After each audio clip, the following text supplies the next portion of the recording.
pues de un tema muy álgido que cotidianamente hemos llamado gasolinazo. Es la forma sencilla de llamarlo. Es este ajuste en los precios de las gasolinas que inicia en este primer minuto de enero. Esta metodología del diario oficial que indicaba que en enero se dejaría ya el precio fijo de todos los meses. Y el siguiente ajuste semanal sería el 3 de febrero o 4 para amanecer así a las 4 de la mañana, sucesivamente al 10 de febrero. Todo esto que ha causado un gran impacto en la sociedad. Está Guillermo García Alcocer, presidente de la Comisión Reguladora de Energía.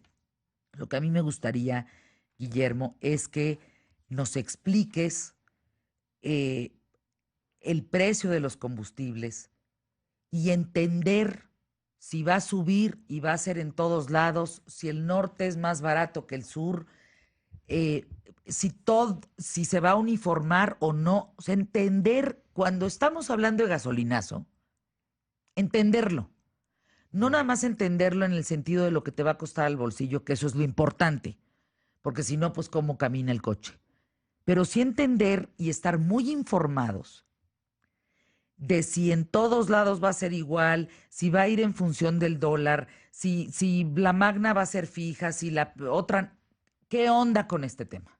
Muchas gracias. Muchas Bienvenido. gracias por la invitación, Al contrario. Fernanda. Un gusto estar aquí en el estudio, en estas magníficas instalaciones. Qué maravilla, No, es ¿verdad? una maravilla lo que tienen ustedes aquí. Gracias. Este, y muchas gracias por el espacio y por estar con el público que te sigue. Son muchos. Muchas gracias. Efectivamente, estamos cambiando de modelo. Venimos de un modelo con un solo proveedor, Pemex, que Ajá. abastecía las gasolinas en toda la República, en todos y cada uno de los puntos de la nación. Esta provisión de gasolinas se hacía a un precio único. Tú recordarás que la gasolina costaba igual en Cancún, que en Acapulco, que en Mazatlán, que en cualquier otro lugar de la República que quieras referir, ¿no? Así veníamos de un precio único a nivel nacional. La realidad es que el combustible tiene costos diferentes para llevarse de un lugar a otro.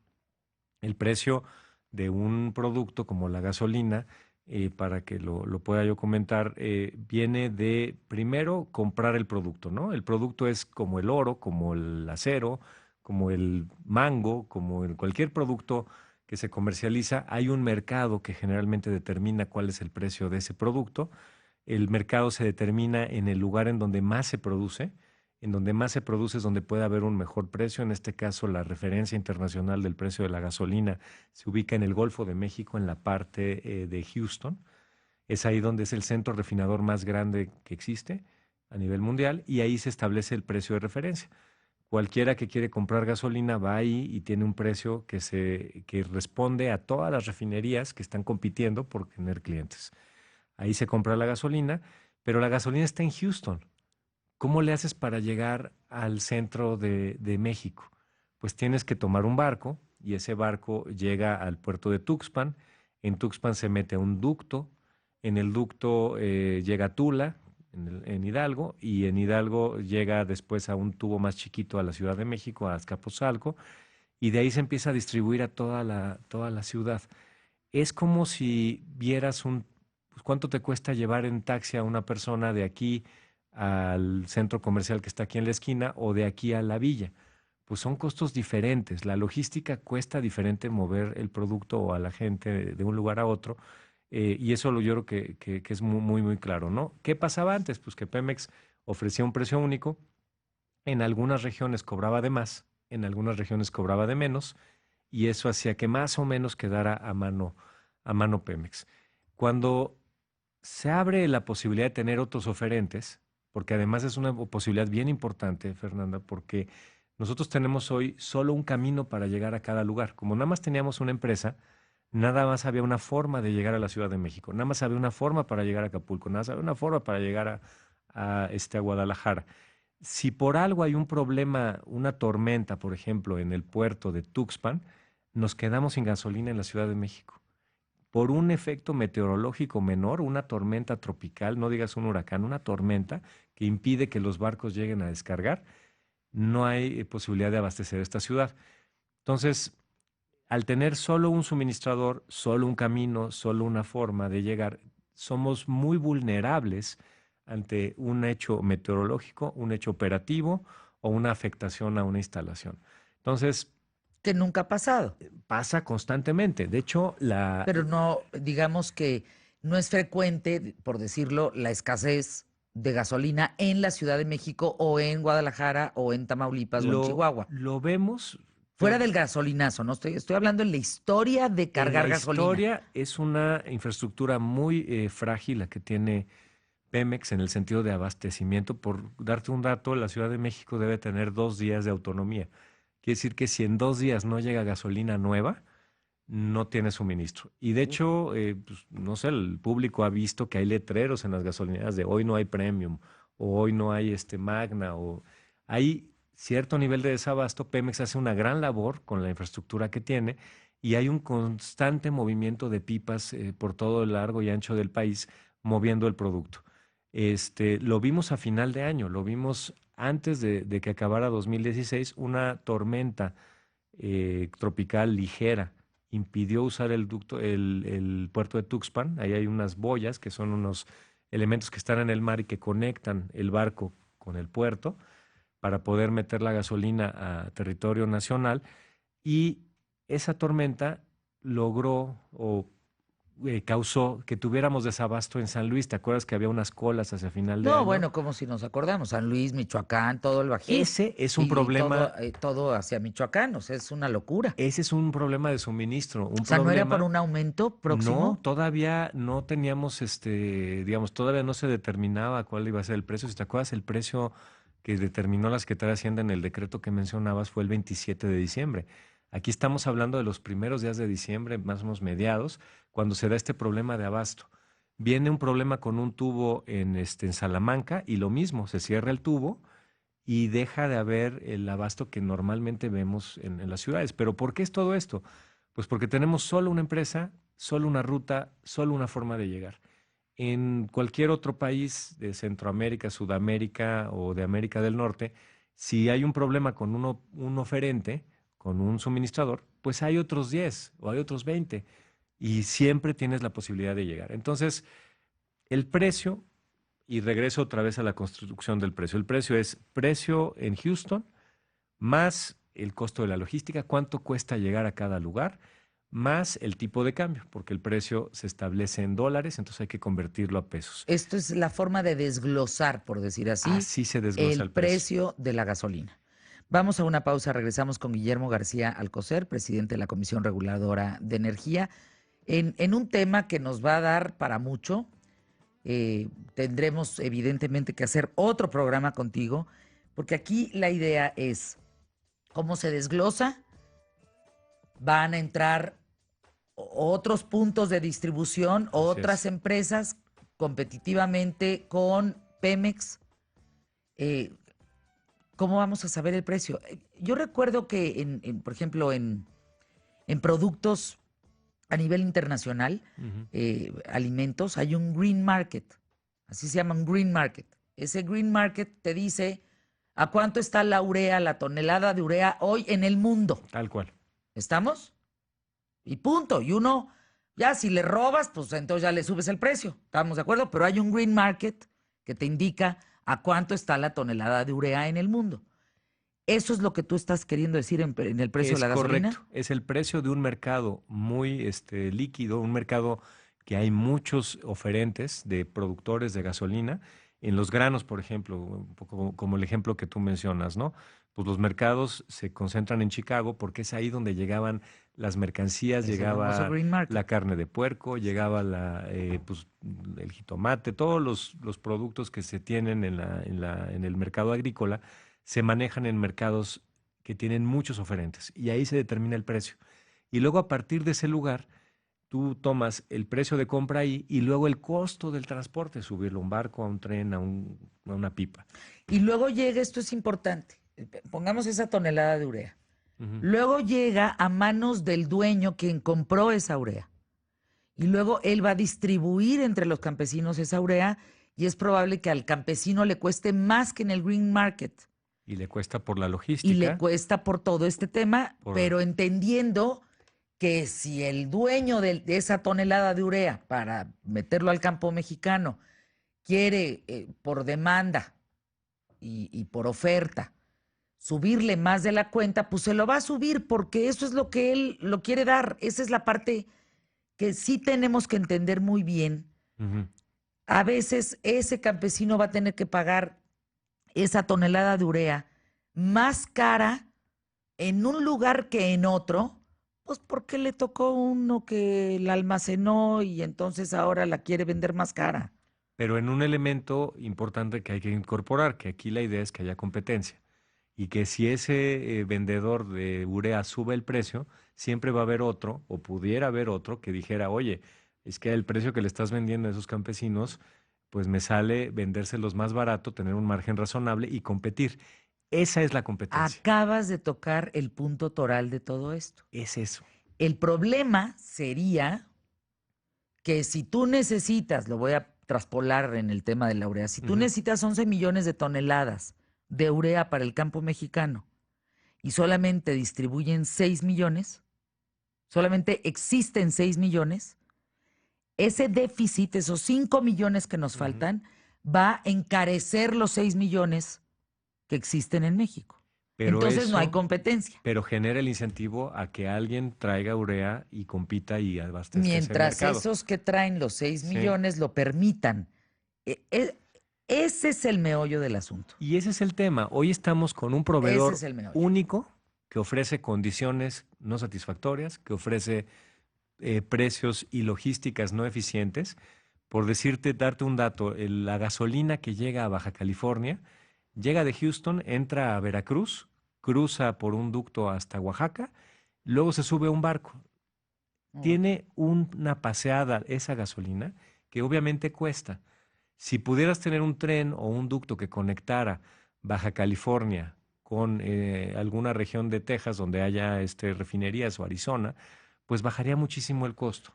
En esta lógica que tú nos planteas en el micrófono para poder entender por qué el aumento del precio de la gasolina, en donde depende del trayecto de Houston a Tabasco o de Houston a Baja California, ¿por qué eso no sucede con la Coca-Cola?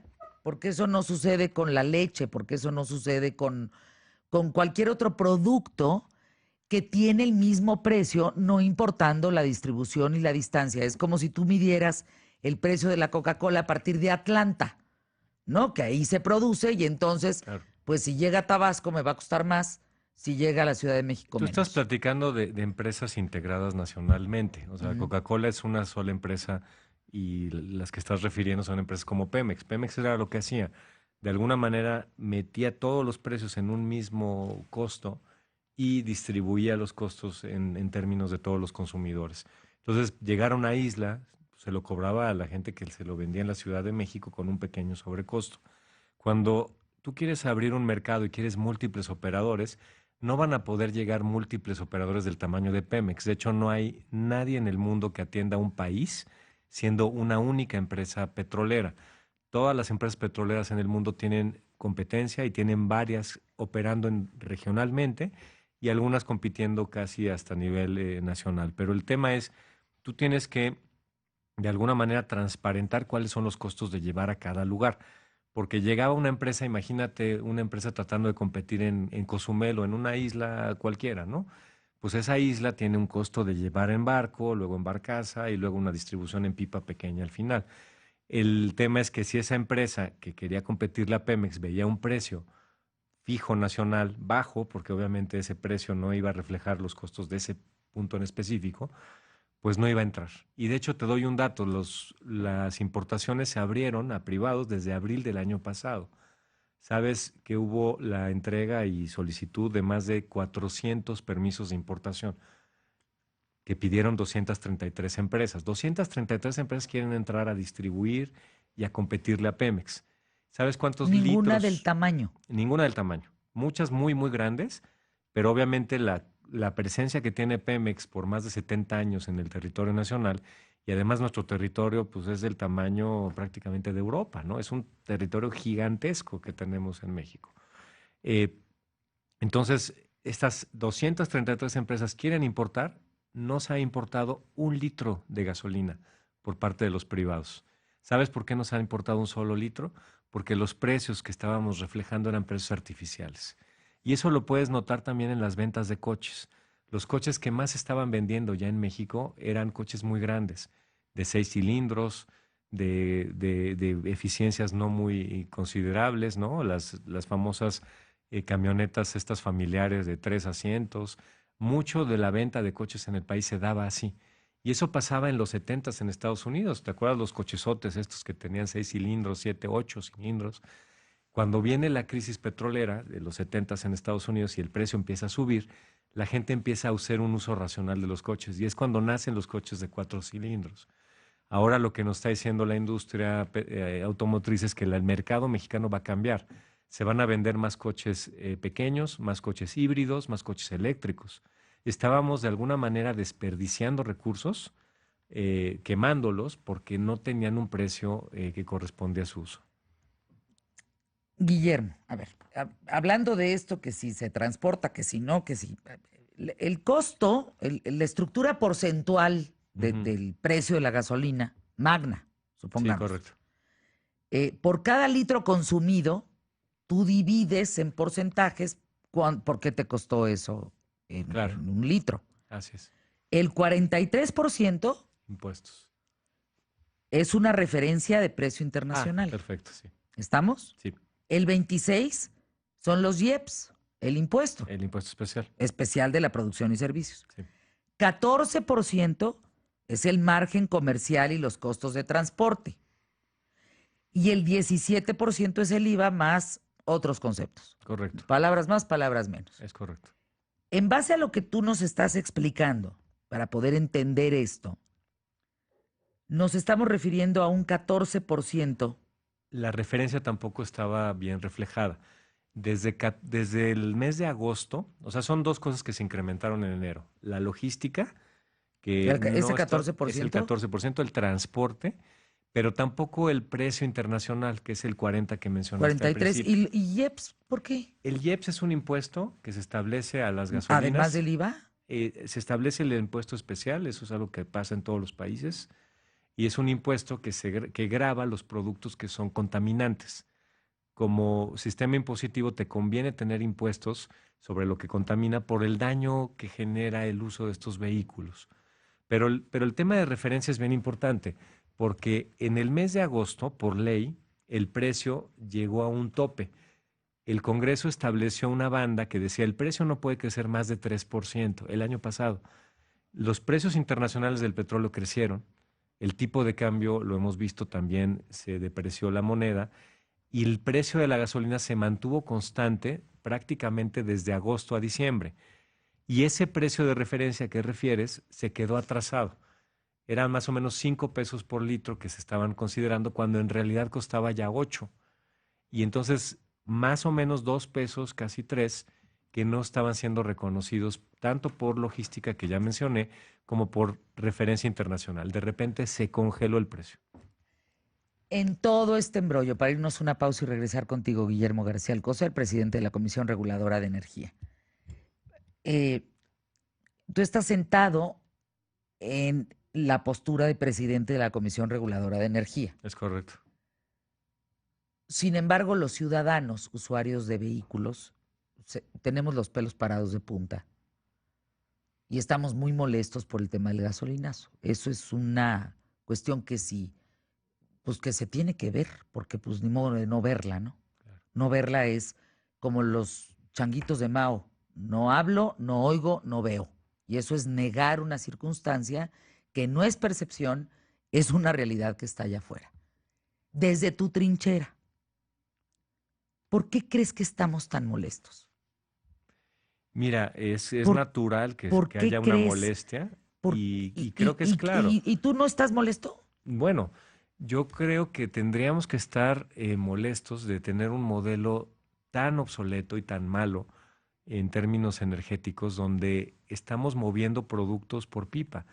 La pipa cuesta 14 veces más que un ducto. Si hubiéramos hecho una reforma hace 20 años, con la participación de múltiples oferentes, con la construcción de infraestructura de calidad, pues no estaríamos viendo probablemente mucho de este fenómeno. Lo que vimos es un modelo que se fue haciendo obsoleto a lo largo del tiempo. Hoy en día Pemex, por ejemplo, tiene grandes problemas en las épocas de demanda.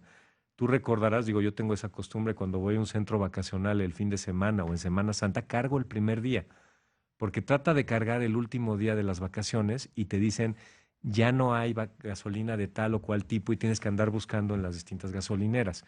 La realidad es que la demanda está creciendo muchísimo. Somos el cuarto país consumidor de gasolina a nivel mundial y la infraestructura que tenemos es de 1970. Entonces, ¿qué es lo que iba a empezar a pasar si no cambiábamos el modelo? Íbamos a empezar a tener restricciones. Tú tienes el caso de Venezuela. Venezuela tiene un precio bien baratito por la gasolina, ¿eh? Son 20 centavos de peso por litro. Consigue gasolina en Venezuela.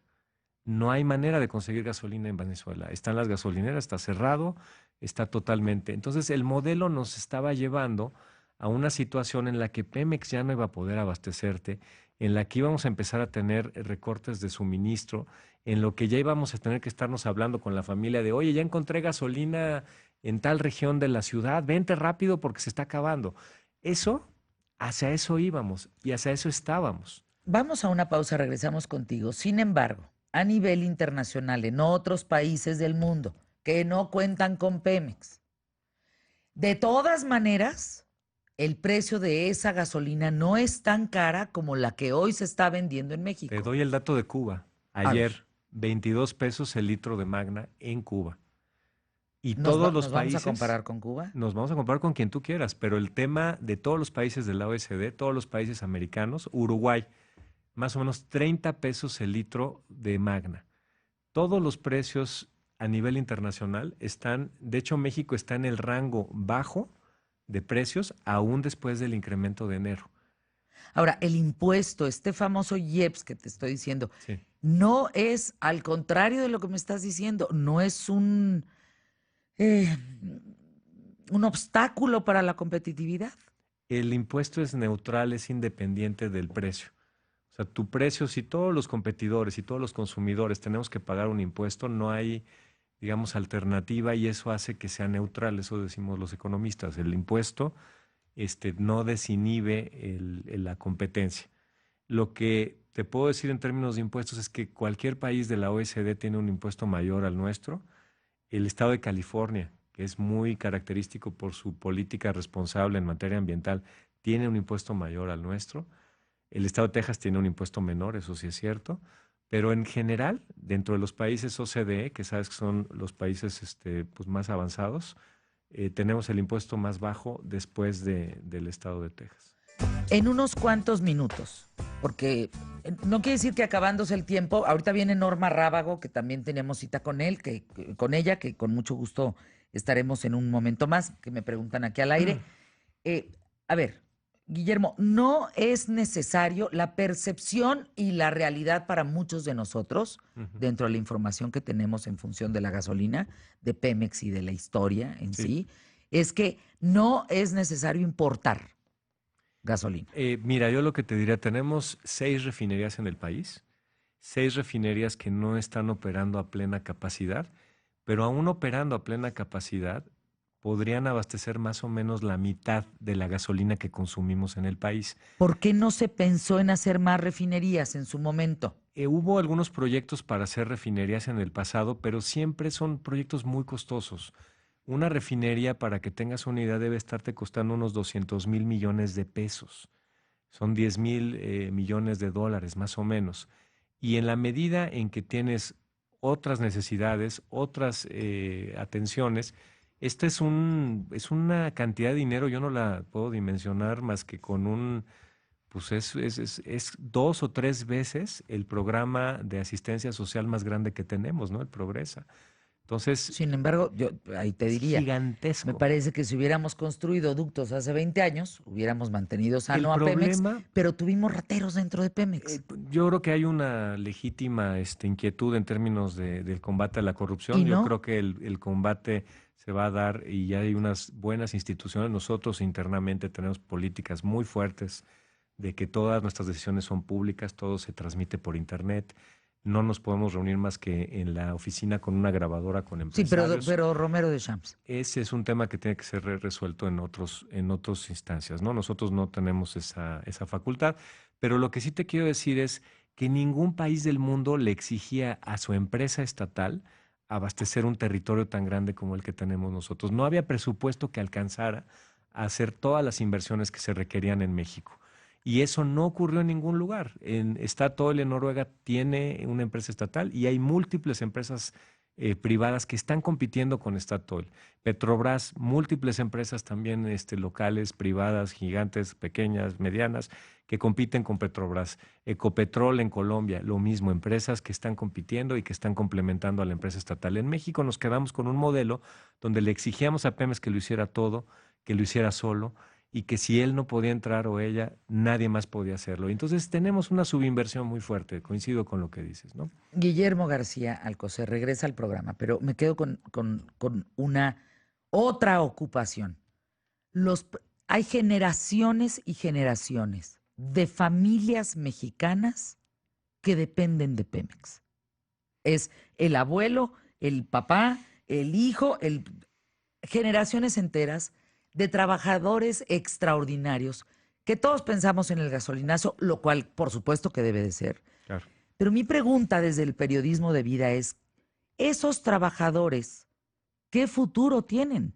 No tiene un gran futuro. Yo creo que los trabajadores de Pemex, yo los he visitado en plataformas, en terminales de almacenamiento, son técnicos de una gran calidad. De hecho, somos la escuela mundial en aguas someras. No sé si sabes que Sí, sí, sí. somos los expertos. Sí. En nivel mundial vienen la gente de todo el Trabajar mundo en a Pemex aprender. te abre la puerta en cualquier Y, parte del mundo, en y en otras ese empresas, sentido, hay un mercado como gigante en trabajador. México. Es un mercado muy desabastecido que está utilizando combustibles. Darte un ejemplo nada más. 15% de los hogares en este país usan leña para la cocción de sus alimentos y el calentamiento de su agua. 15% de los hogares. ¿Sabes que 99% de los hogares tienen electricidad? Lo cual quiere decir que muchos de estos señores y familias que utilizan leña están utilizando electricidad en su casa. Y ese combustible es muy ineficiente. La gente respira humo, se enferma, tiene problemas pulmonares. Y yo creo que hay un gran mercado que todavía falta por atender, tanto de domicilios como de hogares, como de industria, que están usando combustibles poco eficientes y poco amigables con el medio ambiente y que pueden ser abastecidos. Yo creo que Pemex se va a fortalecer con la competencia. Pemex va a tener muy buenos elementos para poder defenderse porque tiene, como tú bien ¿Y dices, los que se van a quedar sin grandes trabajo van a técnicos. poder ser contratados? Pues hay una gran, fíjate que la industria petrolera en el mundo tiene un gran déficit de trabajadores. De hecho, el problema fue que por muchos años se dijo que el petróleo se iba a acabar. Esa era, digamos, la idea que se tenía en los 70s, en los 80s, y la pregunta no era si se iba a acabar o no, sino cuándo. Y lo Ujú. que se establecían era una especie de campanas así donde decían, es que el petróleo se va a empezar a caer en este año, como una curvita, ¿no?